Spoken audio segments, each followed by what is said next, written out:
Welcome to Collective Conversations. I'm your host, Mike Brewer, and I think this is the 8th or 9th episode of Collective Conversations. I usually have a different opening, but trying to get used to the new one. But I'm very excited about today's guest, Eric Brown. Eric Brown and I go back a very long way. I think 10, 15 years plus minus. Maybe that's a little bit of an exaggeration, but I think we got to know each other over Twitter. Eric left Village Green Apartments back in 2003 to start his own company, Urbane Apartments. And I'm excited to talk to Eric because Eric thinks about the multifamily industry, and I think just industry and business at large in a very different way, really counterintuitive to a lot of the ways that multifamily operators think about the business today. So we'll unpack a lot of that as we get into this interview. But Eric, welcome to the show. Thank you, Mike. It's been a long time since we chatted, and it's good to see you again, my friend. Yeah, likewise. Eric, can you kind of unpack a little bit you're working in the corporate world for Village Green Apartments, and I imagine that one day you wake up and you want to scratch the entrepreneurial itch, and because you have this background in multifamily and apartments, you sort of scratch that itch by going into apartments. Can you kind of unpack that story for us? Yeah, so it was, as with a lot of things, it wasn't necessarily planned other than, I was sitting on the front porch with my kids on Father's Day, and, an event had happened to me when I was a really young guy, had a business, it didn't go so well. And, I had to abandon that. And then I went to work in the corporate world, and that did go relatively well. And I was talking, and my daughter looked at me and she said, "Dad, that was 20 years ago. If you want to go do something, what are you waiting on?" And they were probably in their early 20s at the time. They're 40 now. But anyway, so I was thinking about that. And then a very strange thing happened. It was around bonus time. And this is something to think about, I believe, all of us as managers and leaders. Sometimes it's easier just to deliver, and this is the old Village Green phrase, straight scotch.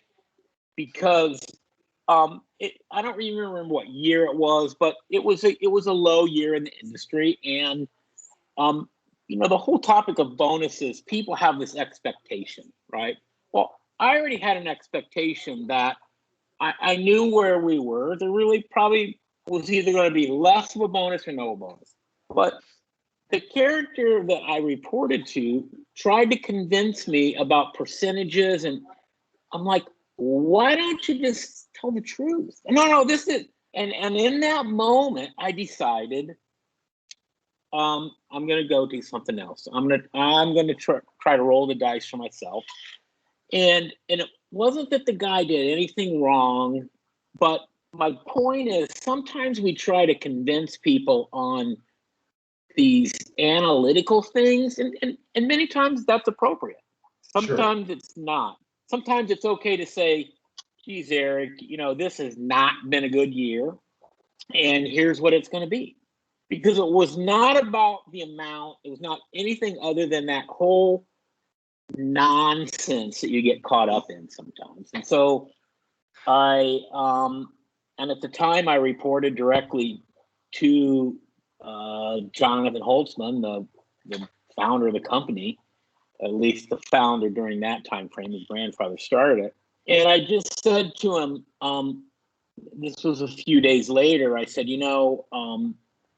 I want to take a shot at rolling the dice. I said, I don't have another job with anybody, but I'm going to head out on my own. And he goes, "Okay, well, how much time do we have?" And I just blurted out 9 months. Because none of this was planned. I just did it on we were together. And so he goes, "Okay." Well, so as we sort of did that, and they started looking for my replacement, and a few months into it, I had bought our first property, which was a little 25 unit in Clawson, Michigan. John came to me and he said, and this is typical Holtzman fashion, anybody can do one property, but if you can do multiple ones, we'll see if that unfolds for you. But in the meantime, why don't you continue working for us? You've always watched over our construction development budgets and money, and you can do it part-time.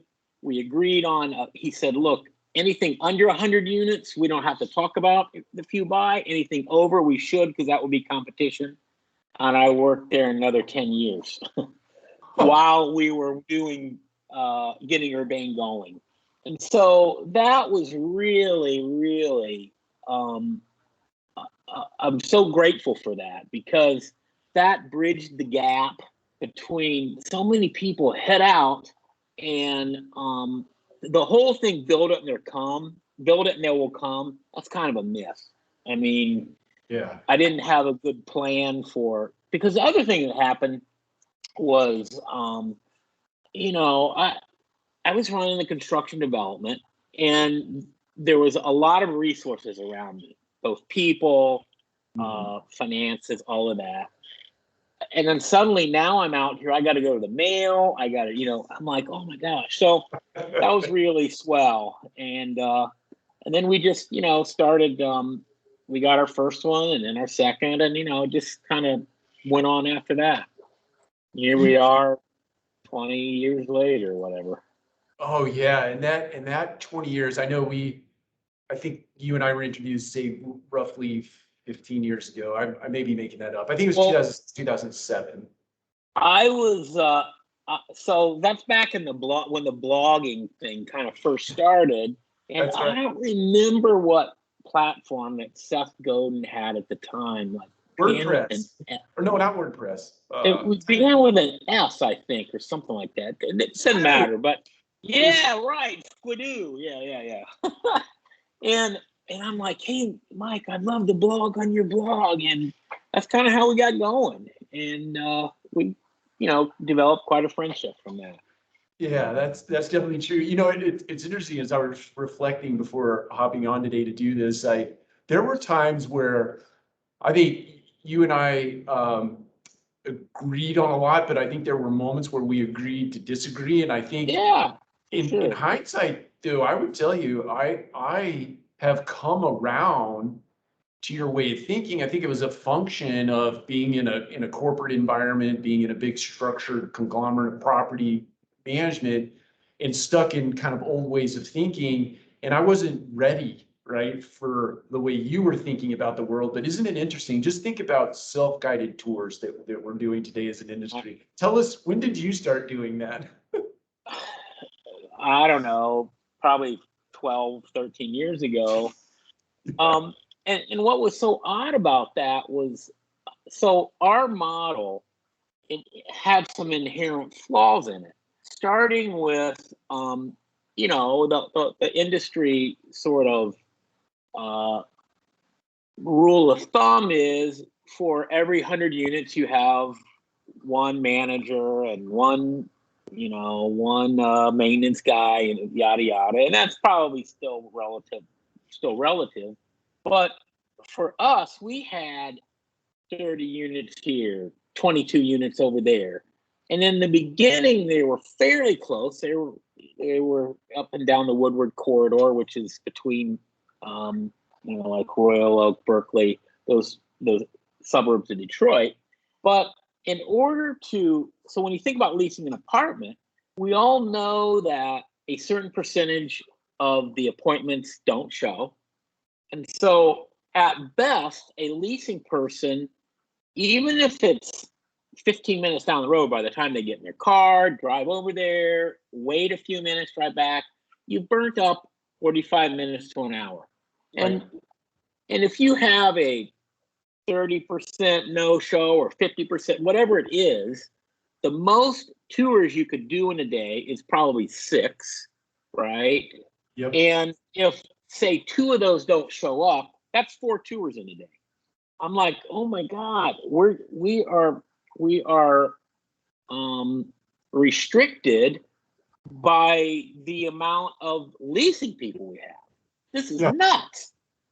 So, and there was a company here in Royal Oak that all the mom and pops kind of always did a few of these things, but I'm like, well, what if we try to market around it? So we got a marketing company that helped us, and we got this like sheet, and we didn't want to make it look like we were doing it to lower cost.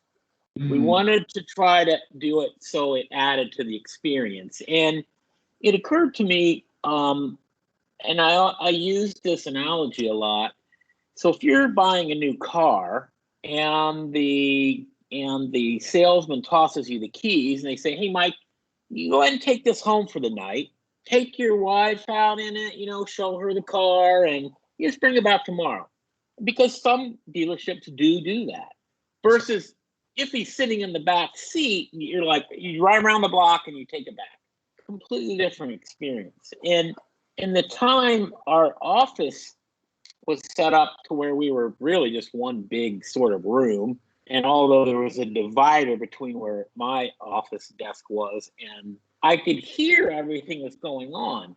And people would come back in, and at the time I said, ask how the experience went, and I would hear these people go, oh, we loved it. Because they could keep the key, and they could bring their mother and father back and look at it if they wanted to, boyfriend, girlfriend. So the point of all of that is we went from being able to do, say, 4 to 5 tours a day yield per leasing person to we've done upwards of 30, one person, right? and so that was just a game changer for us. And at the time, so when you're going around looking at apartments, I think sometimes you forget what company you even looked at it from. Sure. So they definitely remembered us over that. And so it worked for us in a number of ways. And then Jeepers, fast forward a few years, and now the level of the technology and everything that has smoothed that experience out today is mind-boggling to me. And obviously because of the pandemic, suddenly it's like commonplace now. Right. Maybe that's a stretch still, but it seems like it is. And certainly the folks that are using, some of the stuff that's out there, I'm sure you guys are doing all of that. Or are you? Maybe you aren't. We are doing some of it. We haven't pulled the entire thing together yet. We have some visions about what the entire thing should look at, but we are doing bits and pieces of it for sure. Sure. And it's just so much smoother. And I've always thought at the end of the day, while I believe, so this is a double-edged sword. I certainly believe in salespeople, right? Everyone in our organization should be selling every moment. They're selling. They're either selling on the brand or they're selling on the experience. So, but at the same time, the traditional salesperson, in my opinion, many times it gets in the way. Yes. Because particularly if you're back to that whole corporate script, they're like, okay, so I have to get the checkbox number 4. Right. And the prospect may be in a hurry, or they may want to take more time. And so I just thought there was a lot of things that made sense about the self-guided tours. Had no idea it would morph into what it did, but it was great. It brings to mind, I mean, we were spending a lot of time on Twitter back then, and you were doing guest posts on my blog, and then I know you started your own blog, so I don't know where to attribute this conversation except to say that I remember when you posted about self-guided tours, and you specifically posted about handing a key to a prospect to go and have the experience that you just designed for us or laid out for us, and the blowback you got for that, from the purists that came out and talked about how you're losing the sales piece of that, the other people who had sort of risk in mind in the sense that you're going to hand a key to somebody who you didn't vet on the front end, and what if they steal everything in the It was just amazing, the blow up. Yeah, and and certainly some of all of that stuff has happened. I mean, we've had a couple of through all that experience, we had a fair housing thing that came up. We had a slip and fall that came up. So yeah, stuff happens. Sure it does. But by and large, it was relatively smooth.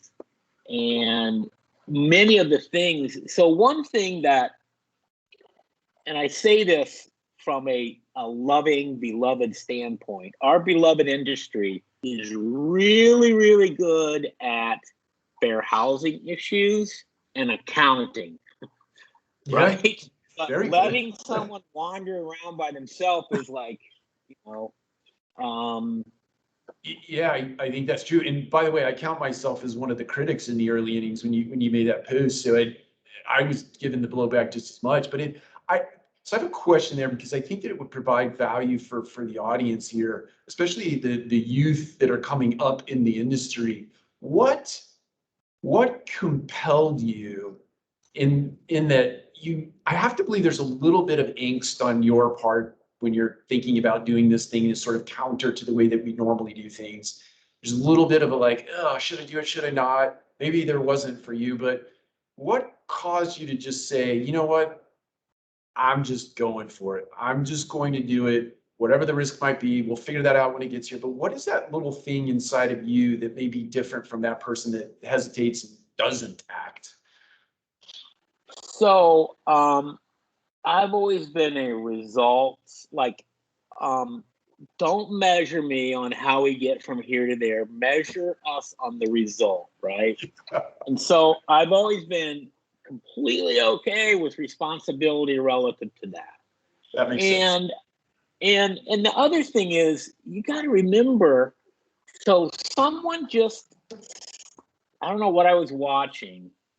Oh, I was talking to an old friend yesterday who's in the personal development business. And he said, because we were talking about fear and age and all that kind of stuff, and not to get up on all that, but he said, the biggest piece of personal development is unlearning. Ooh. You have to unlearn first, because we have these filters. We all have filters. True. My experience in the multifamily business prior to starting our own management company, I wasn't on the management side.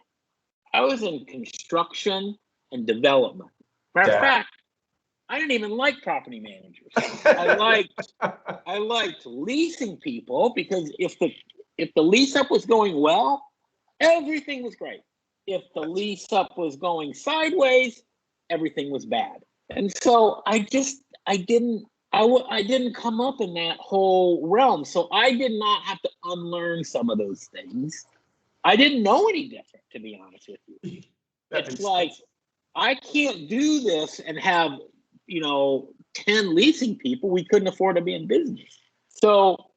And I've never been afraid to try new things, most of which they don't work, but some of them do. So I think part of it is I had an advantage of not knowing some of that stuff. That is a great lesson. There is great value in walking in with a beginner's mind, so to speak, and attacking a situation, because just to your point, you don't have these. And you just don't have. The other thing that comes to mind, probably while I was at Village Green, we built maybe 35 communities. So there would have been about 35 clubhouses. And back in the day, they were all mostly the same design, right? Sure. And although some of them would fit differently depending on the footprint of the property, but we had and we were building, I think, in 5 regions back then. We would always have a leak in all of the regions but Chicago. And I'm like, what the heck's going on in Chicago that we don't have that leak there? And the leak might have been in the racquetball court. I don't remember. And we had a superintendent back in the day. His name was Dave Cresto. He was a great superintendent. I said, Dave, none of your clubhouses leak. What's going on? Are you not? Because I don't follow those drawings. He goes, "I speak all the time." So in that moment, it kind of set in stone a little bit. Not that we should live our life outside of the lines, but there's value in understanding how to round corners. But when you round a corner, there's risk involved in that, and there's some exposure. So all I would say to young people is, I would encourage people round corners, right? Round corners, and not to get deep into stuff, but middle management, if you're stuck in the middle, get out, get up to the top as soon as you can, because in the middle, you're so restricted, right? You're trying to navigate through things, and you got a boss, and your boss has a boss, and they don't like you to round corners because, stuff can go wrong, and it does go wrong. And it's certainly easier if you're running a small operation and it's just you. But I did that when I was in the corporate world too. But you better have a beeline to get to somewhere where, and one thing that Jonathan Holtzman was crazy. I mean, most successful people who run large corporations do have a bit of crazy. He invited rounding corners because he was pretty logical. And he might say, Eric, don't do that anymore. Okay, I get it. We won't do that anymore. But I never really got in trouble for doing, because by the time he would figure it out, I figured it out, it doesn't work either. And I would get stuck, do something else. Yeah, that's right. Anyway, I think, not to go on a different topic, but I think one of a huge exposure in our industry right at the moment are the alarming amount of property managers who are leaving the industry. Oh, yes. And so you got to ask yourself, so all this that I never liked property managers, my wife Kim said to me one day after we started our business, she goes, we're now just lowly property managers. And she said that in a fun way, but there are a lot of it's tough. Oh. They have the most pressure. I almost think that we got some of this backwards. Not that you don't need middle management, because you do. You need layers. Sure. But those people, you think about, we put a property manager out there, they're running a $40 to $70 million asset, and we think you do that for $60,000 a year. Yeah. We're delusional. That is a bit delusional. That's right. And I'm not saying every company does it that way, but it's a challenge, to find that talent. And certainly the really good ones, they fast track to the top. That's right. And I don't know. I just think that's where the action's at.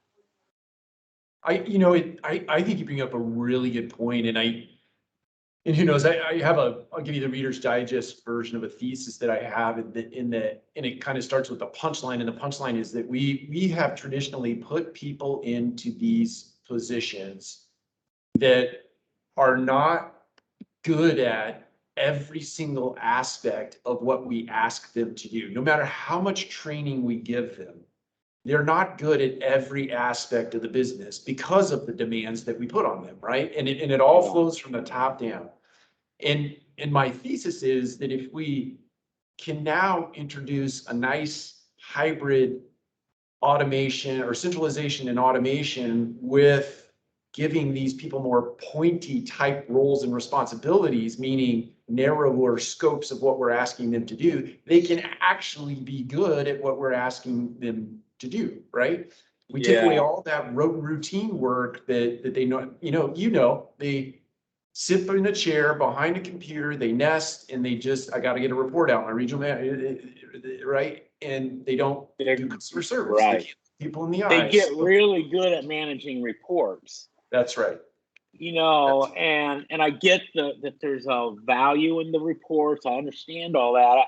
You know, I spent about 3 years in Arizona on a project 5-6 years ago, and I had the opportunity to be on a panel for the Arizona Multifamily Association, and we were judging the best of the best property managers. And so I was with, I think there was like 6 of us on a panel. It was a long day. It was like about 9 hours, and we interviewed a whole bunch of people. And so I'm just kind of keeping notes on a couple key things. One was what was their staff per number of units? Because at the time I was on this kick of 1 to 100 is way off. You don't need that many people. Whether that's fact or fiction is a whole different matter. But one thing that was a common theme is these managers, and these were the brightest of the bright in the state of Arizona, right? And they were bright people, young folks. And over and over, I heard that the word technology. And I was keeping track. You weren't 1 to 100. If you had 232 units, you had 3 people, not 2.5. If you had 270, you might have actually had 4 people. So not one of those folks said we lowered costs because of the technology. And when you think about, if you go way back in the day, it was before each of us, but we can kind of remember it. Remember the one right system where you had to come across and come down, and it all had. Think about how long that took, right? Now all that stuff's gone away, and then there's this whole other thing of, you know, the property management software is so accelerated now. I mean, you know, but I don't know what you guys use, Yardi or. They're almost like their own ILS now. I mean, it's pretty amazing how many things they're doing, and then you throw the bots in there, and some of those are getting better and better and better. That should be allowing more time for our staff, but it doesn't seem to be working out that way. And I'm like, why is that? Like, what's going on that we've got? You know, certainly you could say, oh, well, bots don't work. They probably didn't when they first came out. But now some of them are pretty solid. And I'm not necessarily a fan or not a fan of that. I'm just making a point that so much of our stuff is automated, but yet we don't seem to have any more time. And then the other thing, which is somewhat of a sign of our times, everyone seems to be burnt out, right? You know, and certainly this pandemic.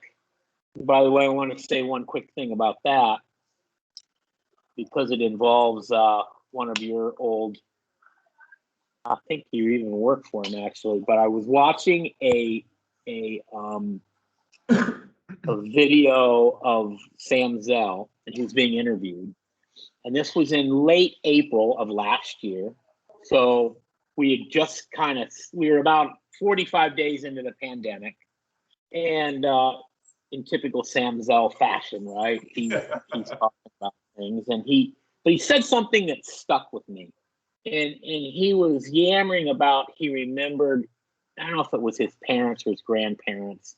They lived through the Great Depression. And he said one thing he came away from all of that from, they were scarred.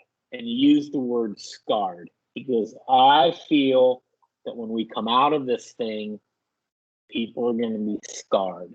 And so, like, I'm looking around now that we're allegedly out of it, but we really aren't out of it. People are scarred. People are scared. and not to get this about vaccines and all that, but if a vaccine works, you shouldn't have to wear a mask, but yet some people still wear a mask, and then there's all this confusion.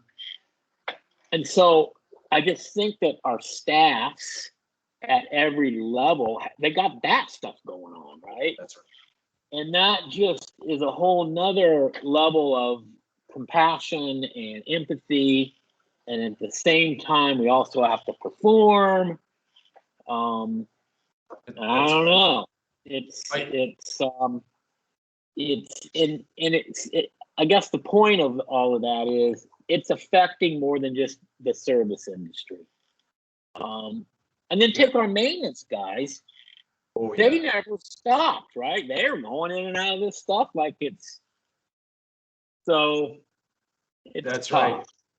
Yeah, I do think, I think this is not just isolated to our industry. It's just business across the board. For the next, who knows? I'm just making up a number here for conversation's sake. 18 to 24 months from now, and until that time, we're all going to go through this thing together in a way where we do have to unite under sort of that umbrella of compassion or empathy, et cetera, and give everybody a little bit of grace in that, some are comfortable.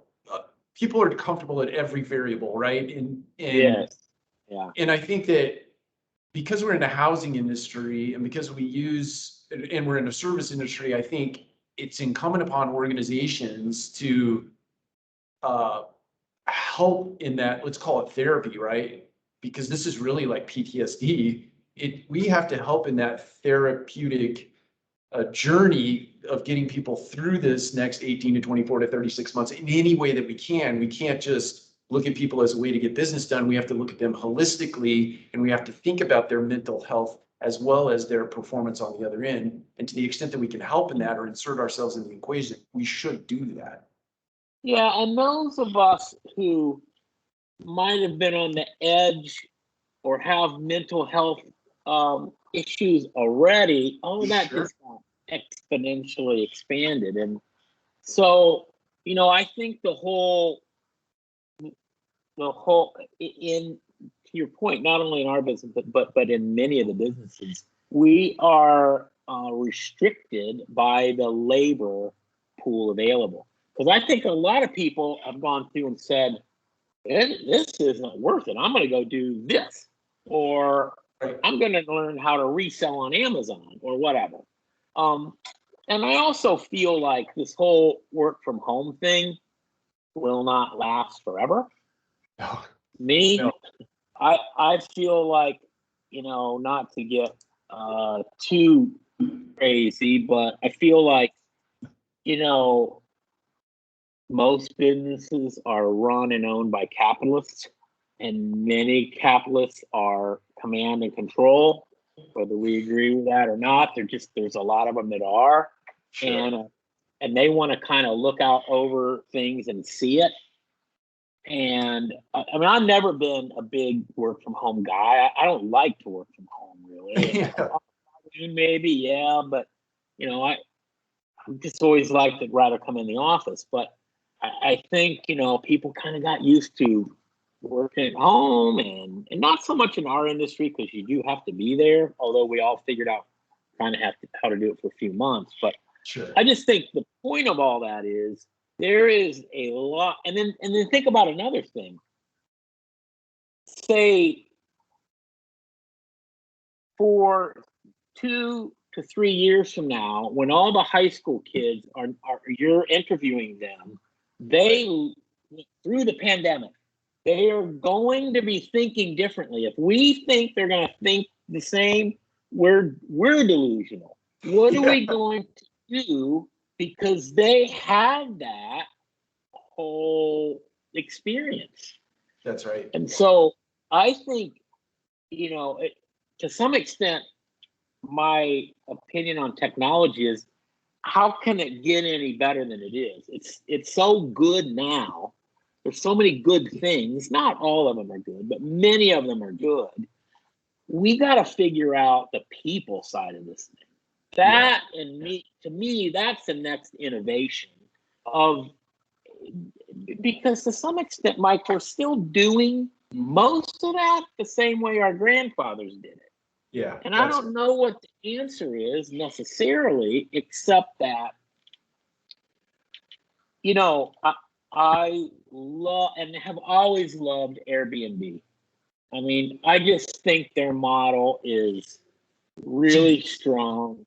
And, you know, you think about it, they do the marketing, they do the lease for you, they do the collections, and they even now do really well the mitigation if there's an issue. Sure. And we've got about 20 units that we do Airbnb. We only do monthly because we're not licensed as a hotel. So anything over 30 days, we can still do that.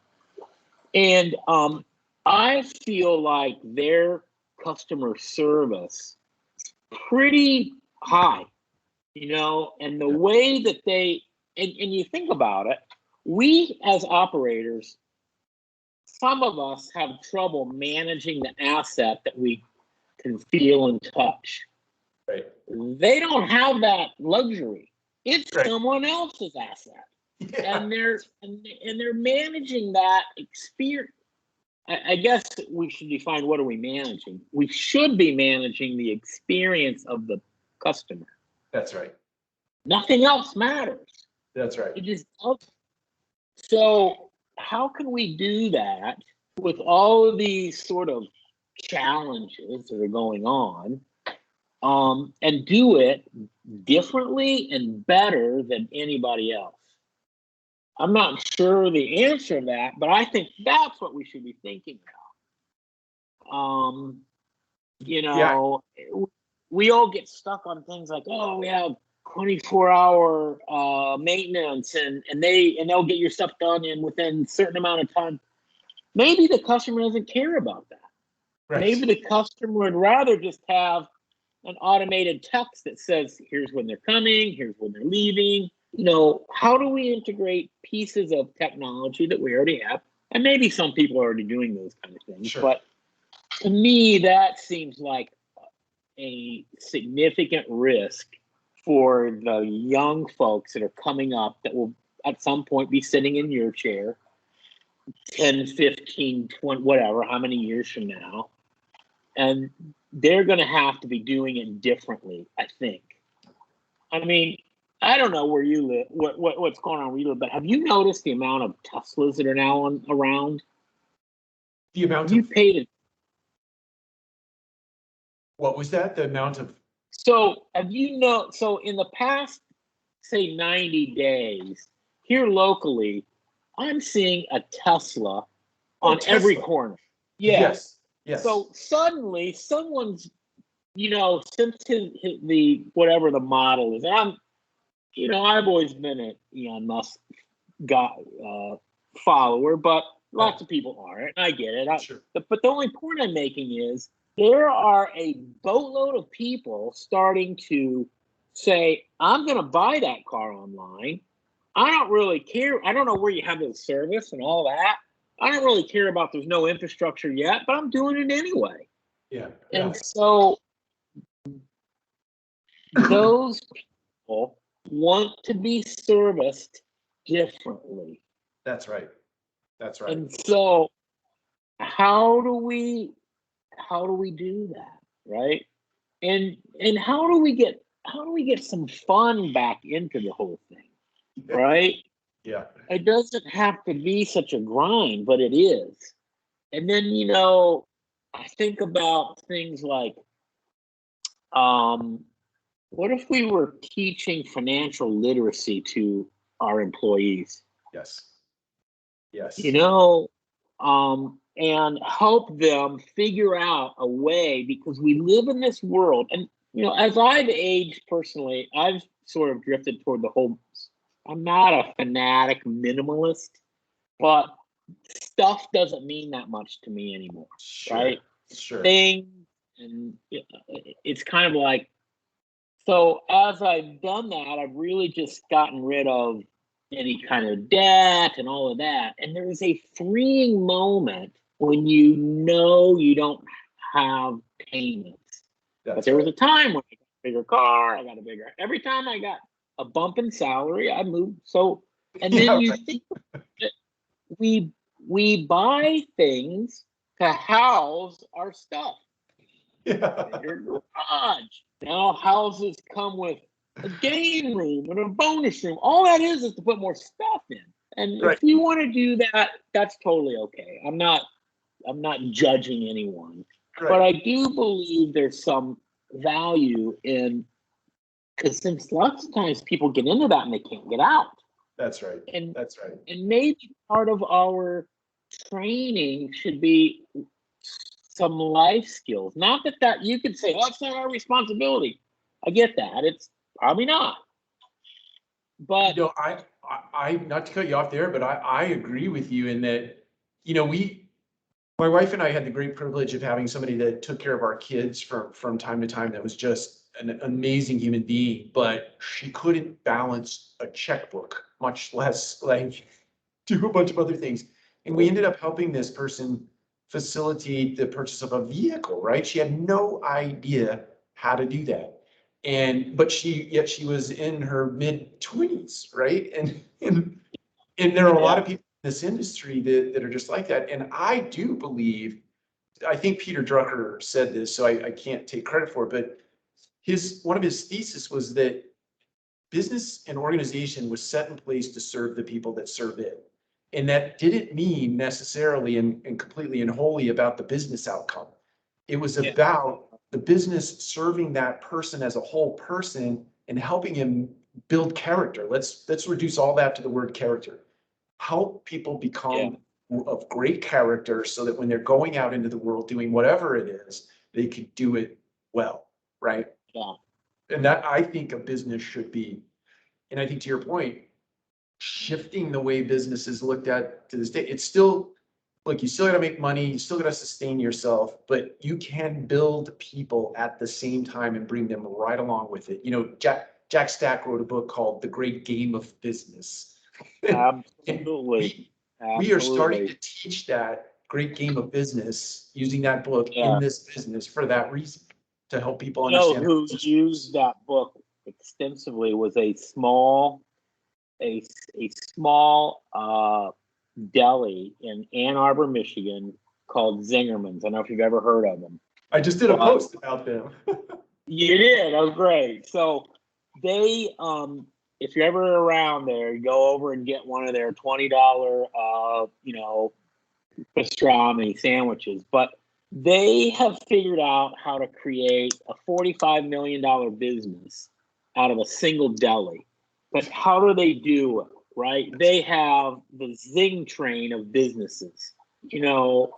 When they got to a point, and I think they've got like 150 or 200 employees now. When they got to the point where they needed an HR department, they also got into the training business. So they started selling Zingerman quality training. And it's not cheap. It's a couple $1,000 to go for 2 or 3 days.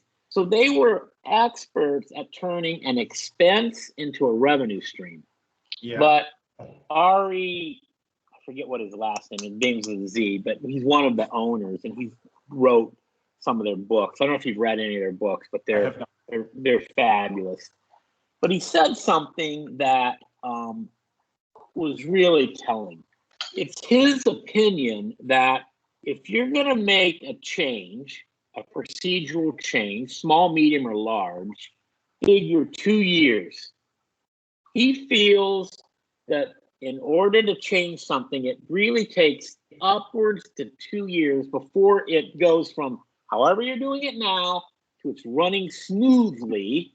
Now, I have the opinion for decades, well, no, we just said how to do it. I sent you an email. Didn't you get it?